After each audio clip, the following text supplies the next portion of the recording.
주님의 이름으로 기도드렸습니다. 아멘. 제가 설교를 준비하고 넘겼는데 어저께 우리 오후 예배 시간에 우리 다음 세대 발표가 있었잖아요. 제가 깜짝 놀랐어요. 요즘 제가 좀 신기가 있나 봐요.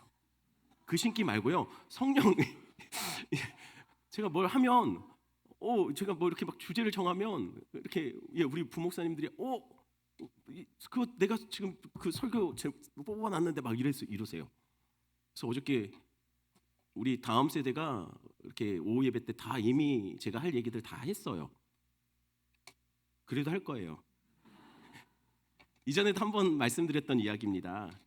제가 대학교 2학년 때였던 것 같아요.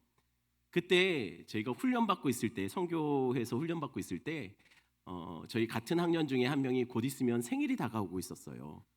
그래서 우리 학년들끼리 모여서, 걔만 빼고 모여서 비밀 회의를 했죠. 그리고 서프라이즈 그 생일 파티를 하기로 우리끼리는 계획을 짰습니다. 일단 우리의 계획은 이랬습니다. 첫 번째로 생일날 학년 모임 가지겠다고 그렇게 일단은 정하자는 거예요. 근데 실제로는 학년 모임이 아니죠. 생일 파티였어요. 그런데 일단은 알리기는 우리끼리 학년 모임을 좀 갖자. 학교 근처에 있는 동기 자취방에서 그렇게 하기로 했습니다. 그리고 두 번째로 생일 맞은 여성만 빼고 나머지는 전부 1시간 전에 그 장소에 모여서 막 열심히 준비하기로 했어요. 세 번째로 우리의 계획대로 하면 약속 시간이 가까워지면 방에 불을 끄고 각자 옷장 속에 또는 화장실 또는 책상 밑으로 들어가 다 숨어 있기로 했습니다. 그럼 네 번째로 그 녀석이 학년 모임인 줄 알고 그 방에 오면 불이 꺼져 있잖아요. 당황할 거 아닙니까? 그때 숨어있던 자리에서 폭죽 터뜨리면서 서프라이즈 하면서 나오기로 했어요. 뻔한 거죠. 그리고 이어서 준비한 선물과 편지 주고 음식 꺼내서 같이 먹고 즐거운 시간을 보내기로 그렇게 우리끼리는 계획을 했습니다. 다들 이렇게 계획하고 서로 이야기하기를 철저하게 보안을 유지하자. 이거 들통나면 안 된다 했습니다. 절대 그 녀석에게 생일인 척, 생일을 아는 척 또는 미리 축하해주는 생일이지 축하해주 이런 이거 없기. 우리끼리 단단히 약속하고 일단 흩어졌습니다. 그리고 생일 당일날 일부러 다들 그 녀석을 피해 다녔어요. 그 녀석을 보면 바쁜 척하고 말 걸면 무관심한 척하고 딴청 부리고 일단 모든 것이 계획대로 잘 됐습니다. 그리고 우리는 약속한 당일이 됐어요. 1시간 전에 우리는 다 모였죠.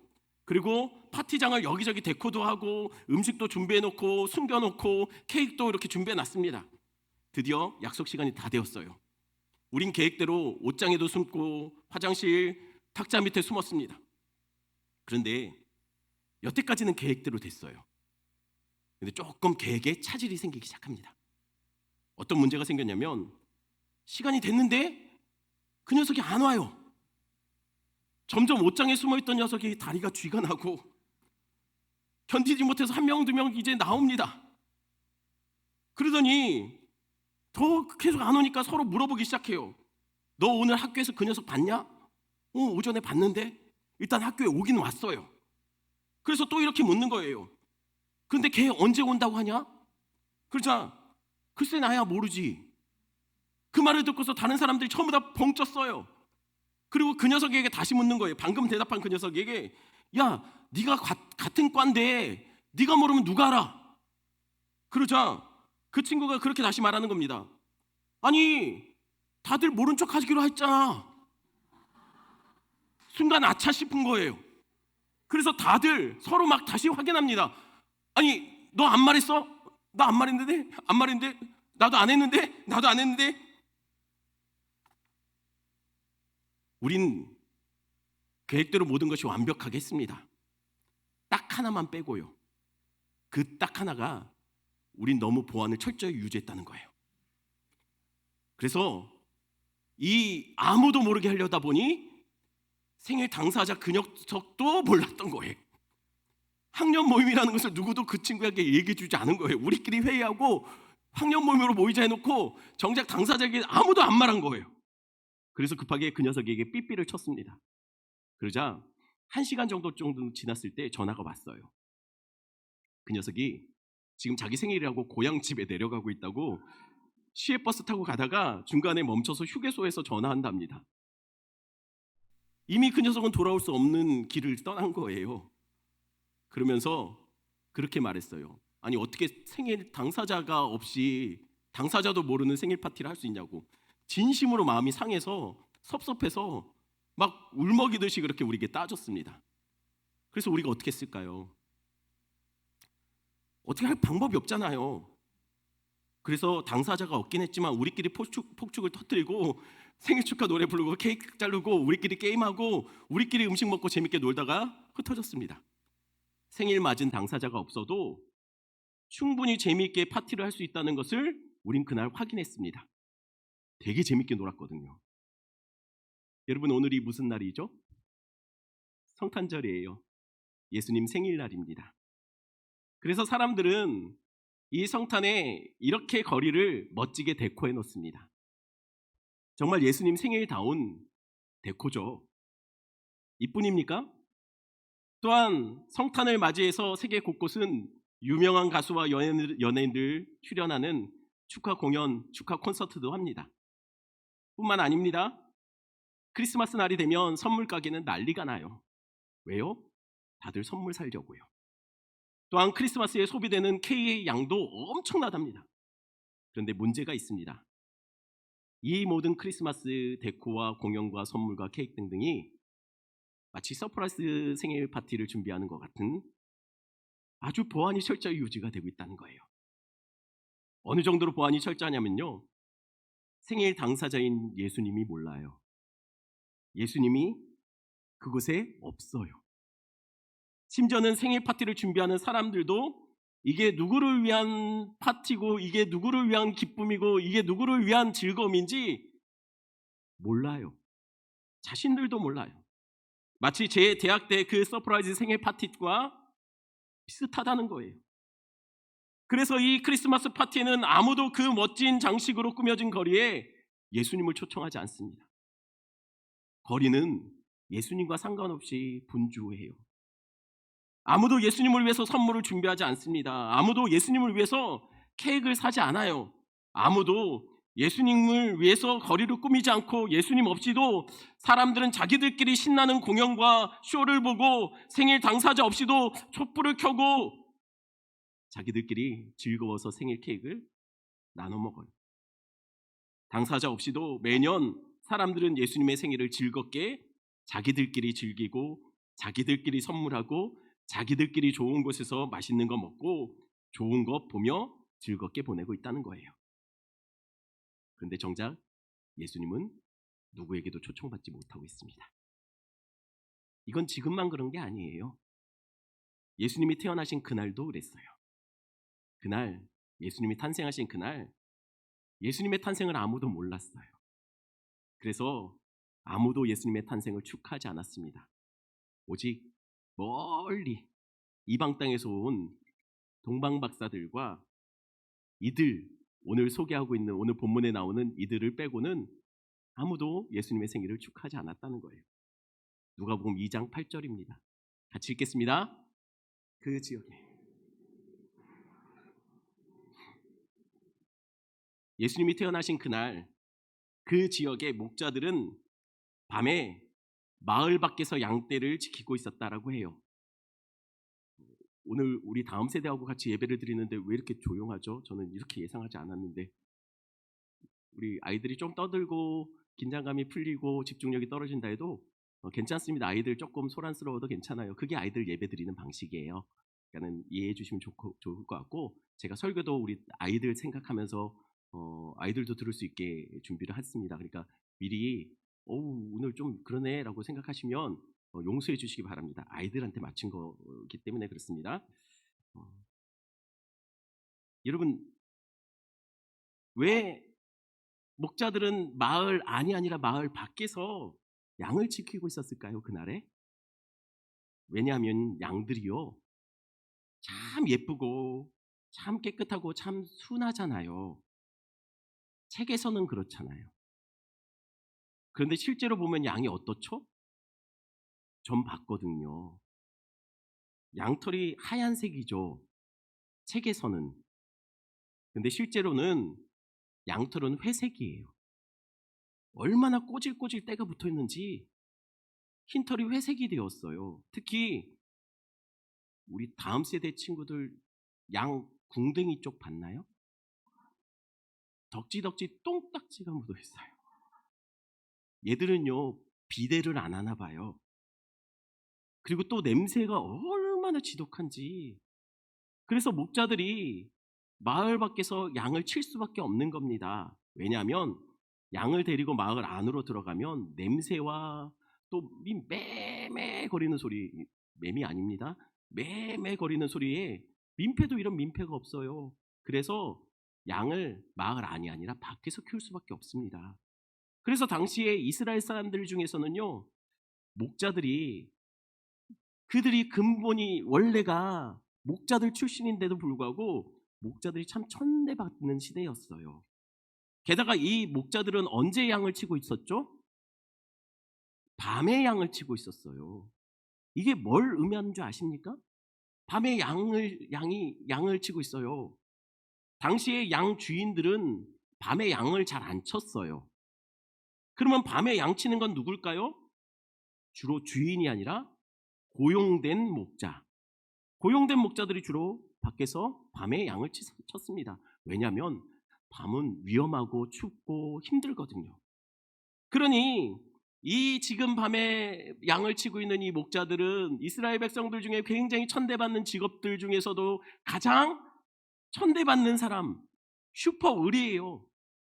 그러니 이들은 예수님이 태어날 당시에도 평소처럼 밤에 노숙하고 쪽잠 자면서 양을 돌보고 추위에 떨면서 밤을 보내고 있었다는 거예요. 그냥 그 밤은 예수님이 태어났음에도 불구하고 이 목자들에게는 그냥 늘 있었던 평범한 어떤 날 중에 하루였다는 거예요. 그런데 갑자기 이 평범했던 어떤 밤 중에 하루였던 그날이 특별한 그 밤, 평생 잊을 수 없는 그 밤으로 바뀌게 됩니다. 오늘 본문 9절 10절 한번 볼까요? 어떤 일인지 9절 10절에 나옵니다. 제가 9절 읽고 10절 읽어주십시오. 주의 사자가 곁에 서고 주의 영광이 그들을 두루 비춤에 크게 무서워하는지라. 천사가 이르되 무서워하지 말라. 보라, 내가 온 백성에게 미칠 큰 기쁨의 좋은 소식을 너희에게 전하노라. 한밤중에 양을 치고 있는데 갑자기 주의 영광이 그들을 두루 비췄다라고 해요. 아마 갑자기 양을 치고 어쩌면 누군가는 쪽잠을 자고 있고 누군가는 그냥 부시시해서 졸린 눈을 하고 있을 때 갑자기 느닷없이 불이 쫙 비친 거예요. 엄마야, 깜짝 놀랐겠죠. 그러더니 갑자기 주의 사자가 음성으로 이렇게 말합니다. 무서워 말라. 보라, 이제 내가 큰 기쁨의 소식을 너에게 전하노라. 천사가 나타나서 무서워하지 말라, 큰 기쁨의 소식을 전하노라 라고 말합니다. 무서워하지 말랍니다. 그런데 무서워 말라는데 안 무서웠을까요? 우리 친구들 보통 천사들은 유니폼이 뭐죠? 하얀 소복이죠. 그게 맞다면 천사가 갑자기 야심한 밤에 아무도 없는 들판에 있는데 갑자기 불이 쫙 비치더니 하얀 소복을 입은 천사들이 나타난 거예요. 그래놓고 뭐라고 합니까? 무서워 말라. 이게 안 무섭겠습니까? 게다가 그렇게 나타난 천사가 뭐라고 하고 있죠? 10절 11절 말씀 볼까요? 10절 제가 읽을 테니까 11절 우리 다음 세대 친구들 읽어주십시오. 천사가 이르되 무서워하지 말라. 내가 온 백성에게 미칠 큰 기쁨의 소식을, 좋은 소식을 너에게 전하노라.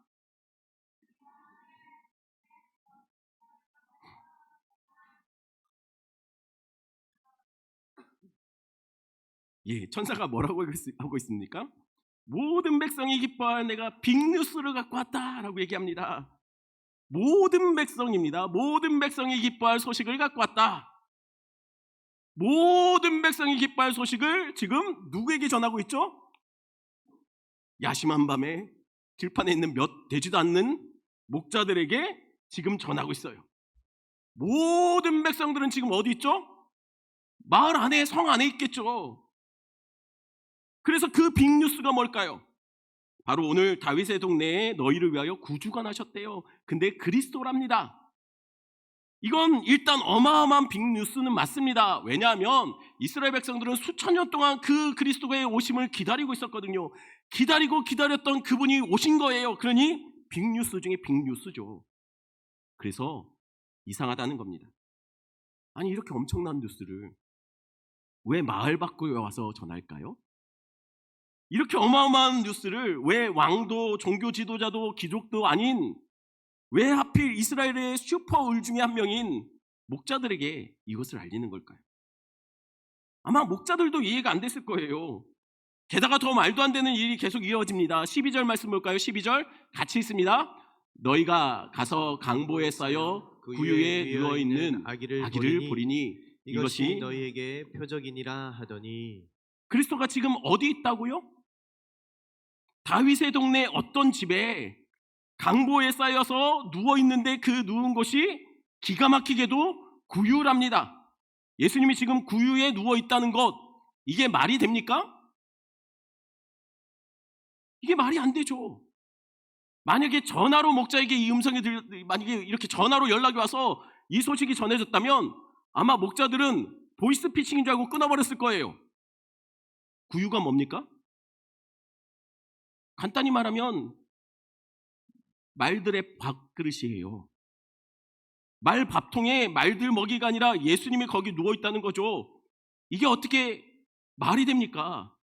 왜냐하면 예수님의 아빠 이렇게 될 수밖에 없었던 게 예수님의 아빠 요셉, 엄마 마리아가 호적을 하려고 고향으로 가는 중에 마리아의 배에 진통이 온 거예요.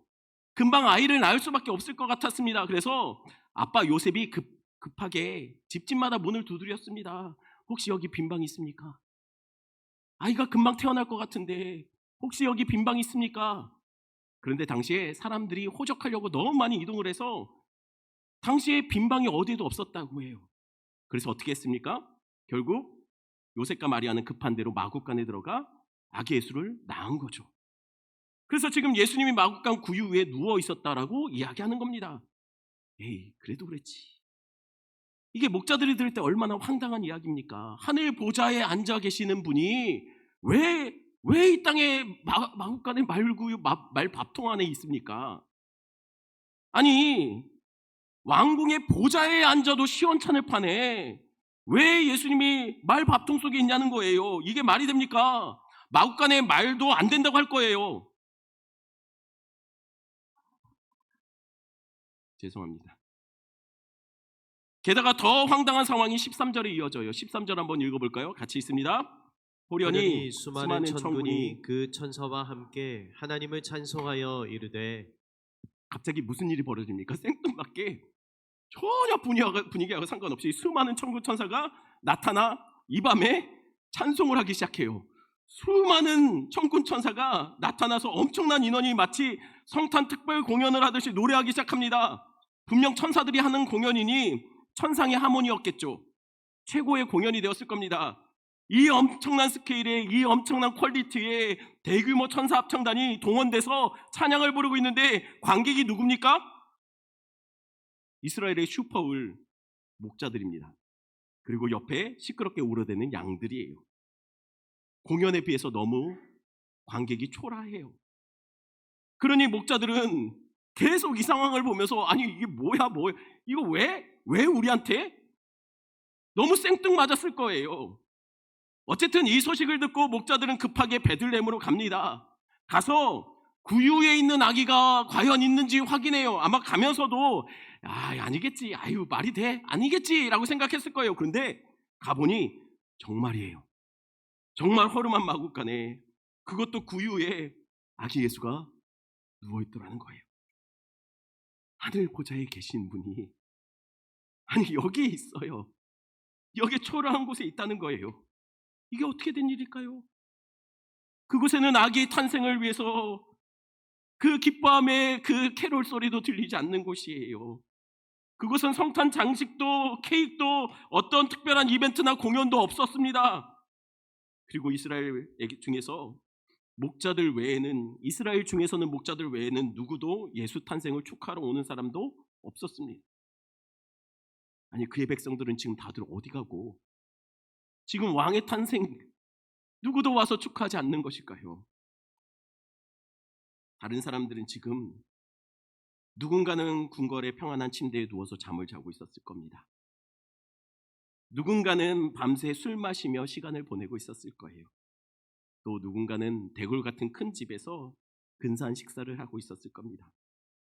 또는 누군가는 연인을 만나서 데이트하고 있었을지도 모릅니다. 누군가는 근사한 식당에서 외식을 하고 자녀들과 좋은 시간들을 보내고 있었을 수도 있어요. 누군가는 극장에서 영화를 보고 있었을지도 몰라요. 어찌됐든 예수님은 마구간 구유에 누워 있는데 다들 사람들은 나름대로 바쁘고 나름대로 열심히 무언가를 하고 있었더라는 거예요. 매년 성탄절이 되면 단골처럼 교회마다 하는 공연이 있습니다. 그거는 빈방 있습니까? 라는 연극이에요. 이 연극의 내용 아마 대부분 다 아실 것 같은데요. 이 내용이 이래요. 어느 고등학교에서 성탄절 연극을 준비하고 있었습니다. 각자 아이들이 저마다 누군가는 마리아, 누군가는 요셉, 동방박사, 목자 등 역할을 다 나누어서 맡게 돼요.